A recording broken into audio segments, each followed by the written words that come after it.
Alex este unul dintre norocoșii care au primit cazare în Cămin.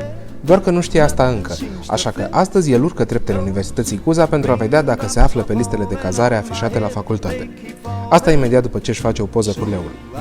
Dacă vrei și tu loc în Cămin, primul lucru pe care trebuie să-l faci este să consulți listele afișate la facultatea ta pe 26 septembrie. Mai departe, trebuie să urmezi aceiași pași ca și studentul nostru. De la secretariat, Alex a aflat care este amfiteatrul în care se distribuie locurile de cazare și a plecat într-acolo.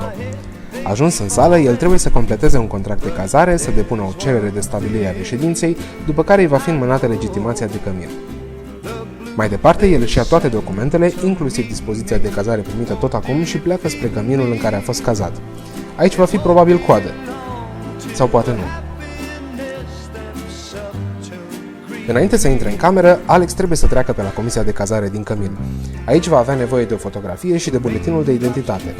În sfârșit va primi cheia de la cameră. Îți urăm bine ai venit! Pregătește-te pentru prima zi.